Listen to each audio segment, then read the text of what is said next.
Welcome to talk झल मिष्टी with Ipsita আর আমি ইপসিতা এখানে নোগালাগালি নোকিস্তি অনলি মস্তি। তো আজকে বললাম যদিও মস্তি, কিন্তু সত্যি কথা বলতে মনের মধ্যে মস্তি একটা ফোঁটাও নেই। সবার আগে ভিডিওর মধ্যে বলবো যে সব একটা খবর, সেটা হচ্ছে গিয়ে সীমার শাশুড়ি মা মারা গেছেন, অসুস্থ ছিলেন।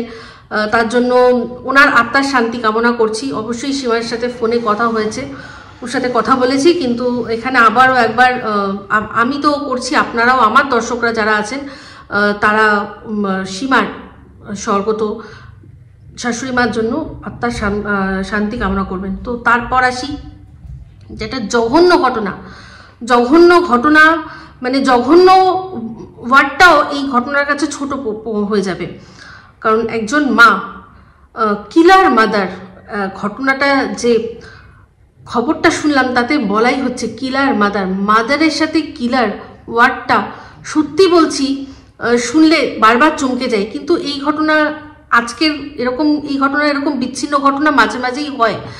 তো আজ যে ঘটনাটা দেখলাম, সেখানে এক মহিলা সেটা 4 বছরের পুত্র সন্তানকে মেরে ফেলেছে, মার্ডার করেছে। কারণ হচ্ছে গিয়ে সে চায় না বাচ্চাটি তার বাবার সাথে দেখা করুক।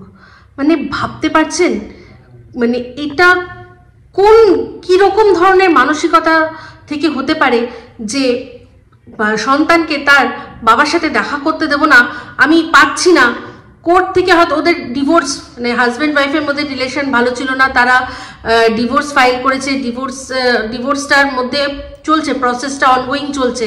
তার মধ্যে নিশ্চয়ই কাস্টাডি, ডিভোর্সের সাথে সাথেই বাচ্চা থাকলে কাস্টাডির ব্যাপারটাও অটোমেটিক্যালি চলে আসে। কাস্টাডিও নিশ্চয়ই দুজনই নিশ্চয়ই দুজনের মতো করে চেয়েছে, হয়তো বাবা দেখা করতে চেয়েছে বা পুরোই নিয়ে নিতে চেয়েছিল, সেটা কি আমরা এখনো পুরোপুরি বুঝতে পারছি না। যেটুকু শুনতে পাচ্ছি মোটিভটা এটাই যে মা তার সন্তানকে তার বাবার সাথে দেখা করতে দেবে না। তার মানে ভাবুন, তার সেই হাজব্যান্ডের ওপর তার কতটা রাগ বা সে কতটা মানে রেগে গেছে, কি হয়েছে বুঝতে পারছি না। বাট আমার তো মানে রীতিমতো এই ব্যাপারটাকে বিকৃত মস্তিষ্কের মনে হচ্ছে যে একটা মানুষ, সে শুধুমাত্র নিজের জেদ বজায় রাখার জন্য একটা ছোট্ট ফুটফুটে শিশুর প্রাণ নিয়ে নিতে একবারও চিন্তা করলো না। তার কাছে সে যেটা বলছে, আমি মাইসেলফ, এটাই হচ্ছে সবচেয়ে বড়। সেই জন্যই সে মনে করেছে যে না, তার বাচ্চা তার বাবার সাথে দেখা করবে না, তো দেখা করবে না। তার জন্য যদি বাচ্চাকে তার জীবন থেকে হাত ধুতে হয় তো তাই হবে। তাহলে ভাবছেন, তার উপর ইনি সিইও, একটা এআই কোম্পানির সিইও, মানে উনি ওই কোম্পানিটার ফাউন্ডার, ঠিক আছে? এটা একটা স্টার্টআপ কোম্পানি, যেটুকু শোনা গেছে যেটুকু খবরের মাধ্যমে আসছে সেটুকুই বলছি, আপনাদের সাথে শেয়ার করছি।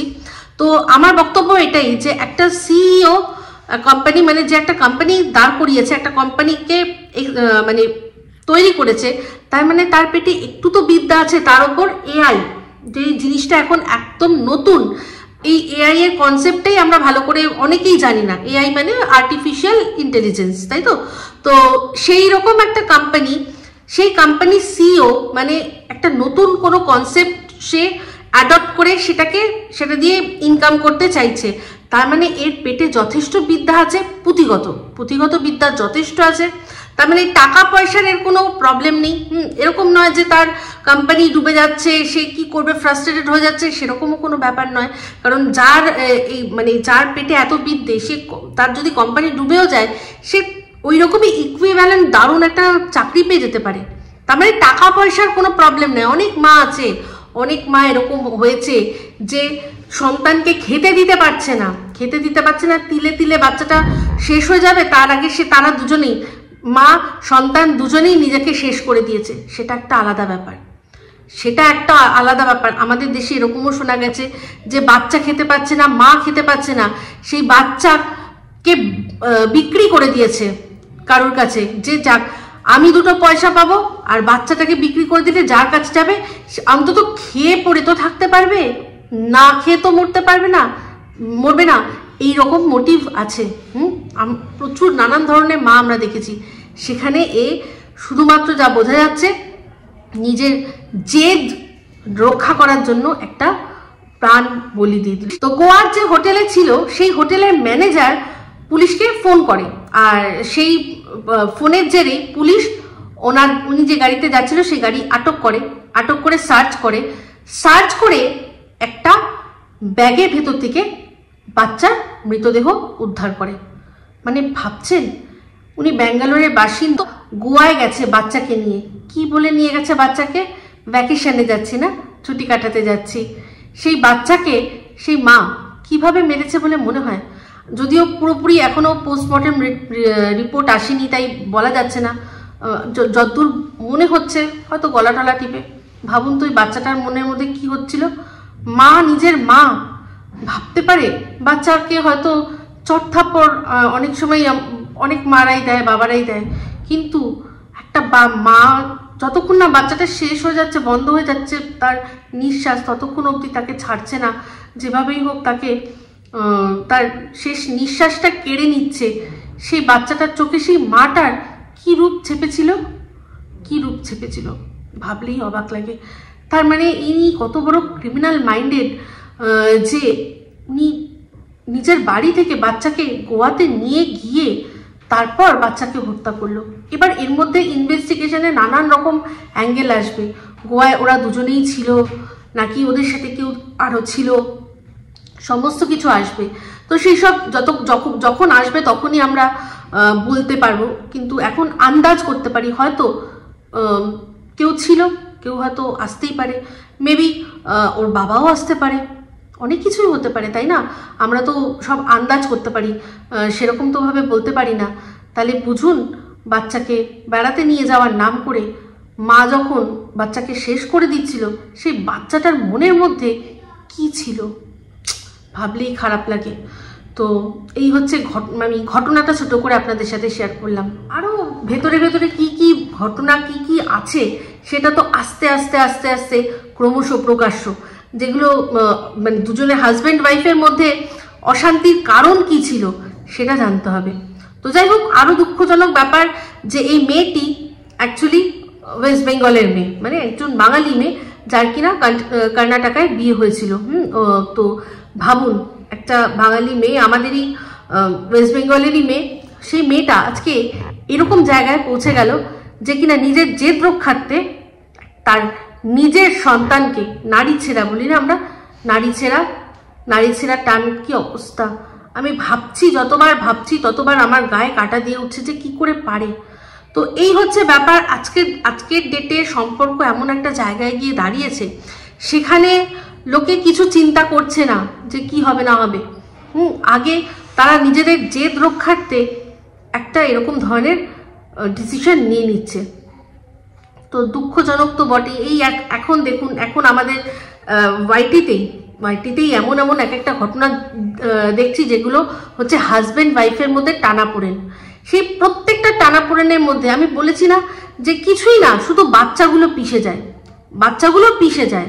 আজকে সে মন্দিরা সোমনাথের ব্যাপারটা হোক, আর সন্দীপ আর এই টিনের ব্যাপারটা হোক, ঠিক আছে? যদিও মন্দিরা সোমনাথ সময় থাকতে শুধরে গেছে, যা মনে হচ্ছে, সময় থাকতে ওরা নিজের সন্তানের কথা ভেবেও একসাথে সংসার করার চেষ্টা করছে, যেখানে যদিও তার চারপাশ থেকে প্রচুর মানুষ আছে যারা কিনা ওদেরকে যেভাবেই হোক পোক করে চলেছে যাতে ওদের মধ্যে অশান্তিটা জিয়ে থাকুক। কিন্তু ওদের মধ্যে আমি যা দেখছি, অন্তত ওরা নিজেদের মধ্যে ভেতরে যাই অশান্তি করুক না কেন, বাচ্চাটার বিষয় ওরা কিন্তু আমার মনে হচ্ছে সিরিয়াস হয়েছে। আর এদিকে দেখুন, এদিকে আরেকজন সন্দীপ আর এই টিন কিন্তু ওর বাচ্চাকে যদি সত্যিই মনে করতো যে সাথে করে রাখবে, তাহলে যেদিন ঘর ছেড়েছিল সেদিনই কিন্তু ও নিয়ে যেতে পারতো। ওর কাছে সুযোগ ছিল। ও যেদিন নোড়া হাতে বেরিয়েছিল তারপরও 2 দিন কৃষ্ণনগরে ছিল, যেটা কিনা ও নিজের ভিডিওতে বলেছে, আমরা দেখেছি, সেখানে মানুষ গিয়ে দেখাও করে এসছে। তো যদি সত্যি মনে হতো যে নেবে, তাহলেও নিতে পারতো, কারণ তাহেরপুর থানা থেকে কিন্তু সন্দীপকে ফোন করে বলা হয়েছিল যে বাচ্চাকে দিয়ে যান, আর ও রাজিও হয়ে গেছিল, দিতেও চেয়েছিল, কিন্তু ওর তরফ থেকে নেওয়া হয়নি। কিন্তু এখন শুধুমাত্র দর্শকরা বলছে বলে যে তুমি কেমন মা, তুমি কিরকম মা, তুমি বাচ্চাকে ভালোবাসো না, ওকে যে এই কারণে সবাই খারাপ বলছে, কটু কথা বলছে, সেটার থেকে বাঁচার জন্য ও ভাবছে বাচ্চাটাকে যদি নিয়ে আসি। তার উপর আরেকটা কি, সেই বাচ্চাটাকে যদি নিয়ে আসতে পারে তাহলে আর ওর ভিডিও চলাতে কোনো অসুবিধা হবে না। ও ওই বাচ্চাটাকে দেখিয়ে দেখিয়েই ভিউজ আর্ন করে নিতে পারবে, যেটা কিনা ও ওর বরের সম্পর্কে সবাই গিয়ে কমেন্ট করছে, আর সেখানে ও লাভ রিয়াক্ট দিচ্ছে। সবাই বলছে যে বাচ্চাটাকে তো বেঁচে বেঁচে খাচ্ছে। সেই একটা বাচ্চা, যেই বাচ্চাটা যেখানে জন্ম সেখানেই তার ঠাম্মির সাথে ছোটবেলা থেকে মানুষ হচ্ছে, ঠাম্মি, দাদু, বাবা, অবশ্যই মা ছিল এতদিন, কিন্তু মায়ের কর্তব্য ওইটুকুই কর্তব্য ছিল। মাঝে মাঝে খাইয়ে দিত, কখনো কখনো বই নিয়ে বসতো। মা ছাড়াও কিন্তু বাচ্চাটা তখনও চলে যেত যখন মা কিনা ওখানেই থাকতো। আর এখন নেই, এখন তো দেখুন দিব্যি চলছে, কারণ বাচ্চাকে মানুষ ঠাম্মি করেছে, ঠাম্মি প্রথম থেকে মানুষ করেছে। কিন্তু আজ যদি জেদের বসে বাচ্চাকে নিয়ে যায়, তাহলে আপনারা দায়িত্ব নেবেন তো যে এরকম ধরনের কোনো ঘটনা ঘটবে না? কারণ ভালো করেই জানেন যার হাত ও ধরেছে, যার সম্পর্কে ও লিখেছে, সেই মানুষটি কিরকম জানেন তো? তার একাধিক সম্পর্ক ছিল, যার জন্য হাতের মধ্যে সেই সিগারেটের পোড়া গুলো দেখেছিলেন, যে নিজের হাতে ওরকম ভাবে সিগারেট দিয়ে পুড়াতে পারে। সে যদি সত্যি তার মানে যেরকম বলে না তার কেটে যায়, সত্যি যদি তার কেটে যায়, তাহলে সে কি না কি করতে পারে। আর এদের অশান্তির জেরে বলা যায় না, মা এরকম ওই যখন নিয়ে যাবে, যদি কোনো সময় মনে হয় যে না ওই তোর বাবার সাথে দেখা করতে তোকে দেবো না, কোর্ট থেকে যদি ওকে দিয়েও দেয়, কোনো কোর্ট এটা বলবে না। মা অবশ্যই অনেক দিক দিয়ে বাচ্চার কাস্টাডির জন্য সুযোগ সুবিধা পায়, কিন্তু এই মা সেই সুযোগগুলো অনেকের ক্ষেত্রেই হারিয়েছে। তাও আমি মানছি, যদি কোনো জাদু বলে মায়ের কাছে বা সন্তানকে দিল, তাহলে কোনোদিনও এরকম অশান্তিতে এই বাচ্চাটাকে কোনো চরম পরিণতি ফেস করতে হতে পারে না। তো আমি তো ভাবছি, বলতে মুখেই আমার কথাটা, আমার বুক কাঁপছে, কারণ কিন্তু তাও বলতে বাধ্য হচ্ছি। তো প্লিজ, যারা ওই বাচ্চাটার কে একটুও ভালোবাসেন, তারা প্লিজ আর গিয়ে ওই কথাটা বলবেন না ওর মাকে, যে বাচ্চাকে তোমার কাছে নিয়ে এসো। আমি মানতাম যদি ও সিঙ্গেল মাদার হয়ে থাকতো, তাহলে একটা ব্যাপার ছিল। সিঙ্গেল মাদার তো নয়, ও নিজের সুখ স্বাচ্ছন্দ্য, শারীরিক, ওর যেটা হচ্ছে গিয়ে দালালরা বলেছে যে শারীরিক সুখ যেটা ও এখানে পেত না, সেটা খুঁজতেই ও বেরিয়েছে। তাহলে ও ওটা নিয়েই থাকুক। এই বাচ্চাটিকে প্লিজ আপনারা আর জোর করে ঠেলে গুজে ওখানে পাঠানোর জন্য ব্যবস্থা করবেন না। আমি হাত জোর করে বলছি, দেখুন, দেখে শিক্ষা নিন। ওর বাবা, ওর ঠাম্মি, ওর দাদু, ওই বাচ্চাটি ওদের প্রাণ, ওদের মানে একটা সময় ওর জন্যই ওরা চিন্তা করে কাটায়। সেখানে ওর মায়ের কাছে গেলে কি হবে আপনারা ভাবতে পারছেন কি পারছেন না আমি জানি না। আজকের পর থেকে তো আমি আরো ভয় পেয়ে গেলাম। তো অবশ্যই যারা বাচ্চাকে ভালোবাসেন তারা প্লিজ আর এই কথাটা বলবেন না, ওর মাকেও গিয়ে উস্কাবেন না। কারণ আপনাদের উস্কানির জন্য ওর ইচ্ছা না থাকলেও ও যদি নিয়ে এসে তারপর সেই বাচ্চাটার কি হবে, আপনারা আপনাদের বিবেকের কাছে, আপনারা আপনাদের মনের কাছে আপনারা চিরকালের জন্য কিন্তু দোষী হয়ে থাকবেন। আর স্বয়ং ভগবান তো দেখবে। ভাববেন না এটা বিচ্ছিন্ন ঘটনা, এরকম প্রচুর ঘটনা কিন্তু হয়, তাই সাবধান। আমি এর আগেও বলেছিলাম এই কথাটা। তো যাই হোক, এই বলেই ভিডিওটা আমি এখানেই এন্ড করছি। যদি ভালো লাগে অবশ্যই লাইক, শেয়ার, কমেন্ট করতে ভুলবেন না। যারা চ্যানেলটা সাবস্ক্রাইব করেননি তারা সাবস্ক্রাইব করে নেবেন। সবাই ভালো থাকবেন, সুস্থ থাকবেন। আবার আসছি খুব শীঘ্রই একটা নতুন ভিডিও নিয়ে। Me Ipsita signing off. Love you all.